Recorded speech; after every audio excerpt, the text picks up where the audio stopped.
Long Island MP Loretta Butler Turner slams the Deputy Prime Minister for commissioning his own report on urban renewal. Lowered electricity bills may not come as soon as desired. Government isn't threatened by a potential ratings downgrade over Baha Mar. Plus, how that is reportedly affecting the nation's auto industry. We've got those stories and more coming up tonight. I'm Dana Smith, and NB12 starts right now.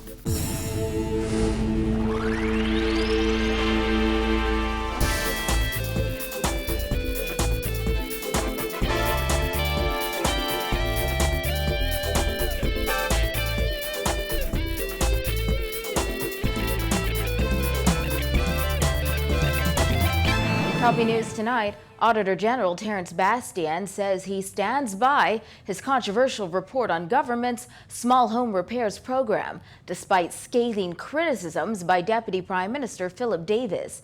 Davis suggested yesterday some aspects of the report were erroneous and revealed he commissioned an independent report on the program. However, F&M MP Loretta Butler Turner called Davis's comments preposterous and accused him of undermining the work of the Public Accounts Committee. Vonik Toot reports.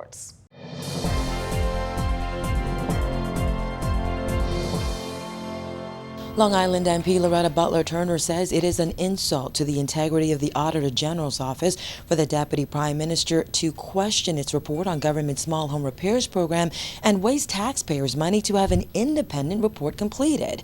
She says it's a crying shame that Davis would castigate dedicated civil servants in the House of Assembly. Not only did he in my opinion, tried to whitewash the whole questions and investigation of the PAC committee. He undermines the office, the tenured office of the Auditor General of the Bahamas, and suggests that because he is only an accountant, he does not understand the process of urban renewal. And so the government has gone out at a cost to the people of the Bahamas and secured the services of what they described as expert, competent quantity surveyors and construction engineers. Government hired two Bahamian firms to complete an independent report on urban renewal's small home repairs program, months after the Auditor General highlighted inefficiencies in that initiative. By tabling the independent report in Parliament yesterday, Butler Turner says Davis has undermined the work of the Public Accounts Committee, which is investigating the controversial program. As it stands, this investigation is still within the parameters, the realm of the PAC, and so he's undermined the entire process of the PAC committee. House Speaker Dr. Kendall Major had directed the PAC to stay its hand on that probe because the Auditor General's report had not been tabled in Parliament. However, Prime Minister Christie tabled it last week, enabling the committee to complete its investigation.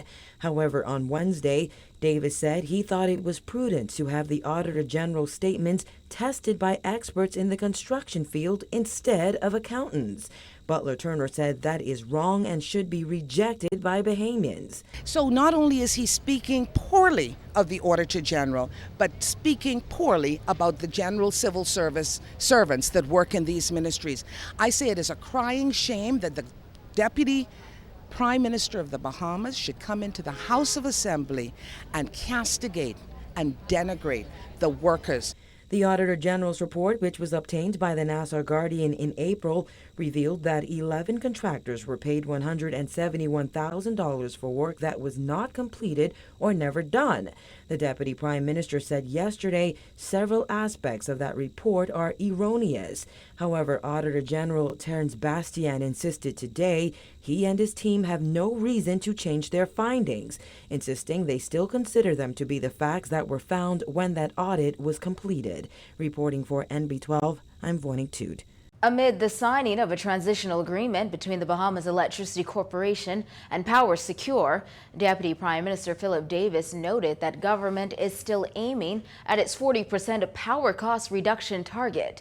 Davis said he thinks Power Secure International would help the government to reach that goal. That is still the case in my estimation, and don't forget now, it's 40% from May 12th.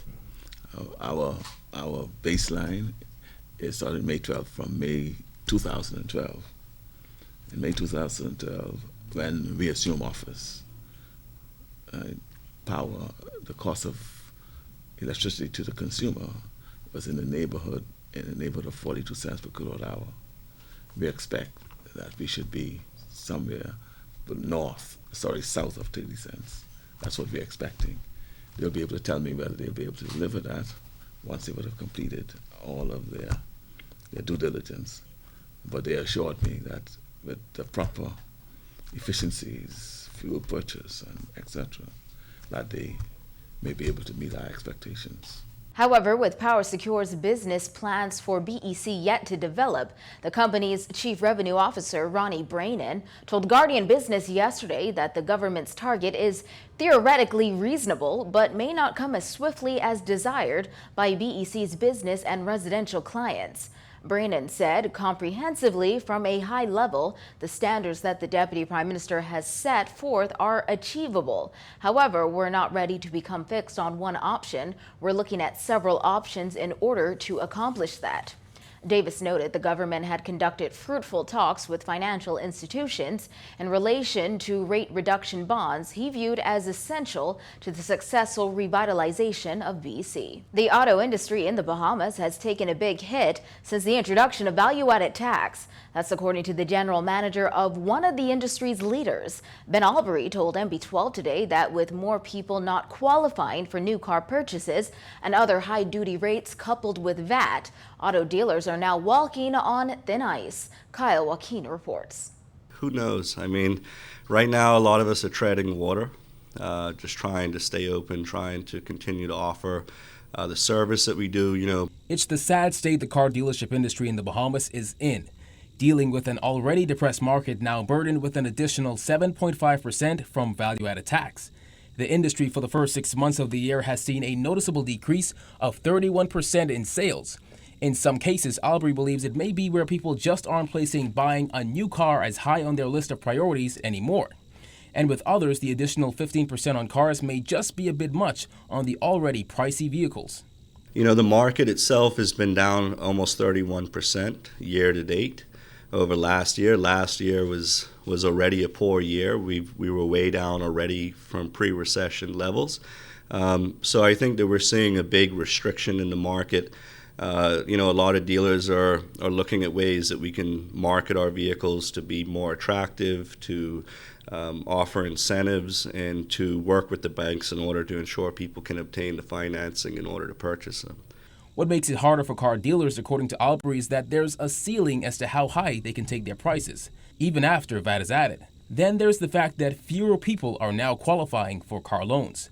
And now that we're seeing VAT applied to insurance coming up now, has just gone into effect, it's only going to get worse. And then on top of that, we've had a credit crunch for some time now where it's been very difficult for people to get financing. If you have money, the bank will lend you money, but the bank has not been as risky as they were in the past. People have to jump through a lot of hoops and meet a great deal of requirements in many cases in order to obtain that financing. Now, in preparation for VAT, Albury says the company had to take certain measures for marketing purposes, one of which was to renovate their state-of-the-art showroom. There's also the practice of people buying cars online.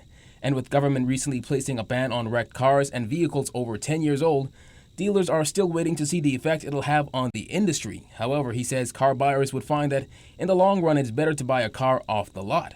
There is the Bahamas Motor Dealers Association, which according to Albury did consult with the government before VAT and the introduction of new rates. But based on the outcome, he said, it doesn't seem as if their advice was heard. Bahamas Bus and Truck has been around since 1944, but with the recent decrease in sales car dealerships have been experiencing, Albury thinks the government will have to put in place certain measures to protect the industry. Reporting for NB12, I'm Kyle Joaquin. When NB12 returns, a decades-old family restaurant badly damaged by fire. Stay with us.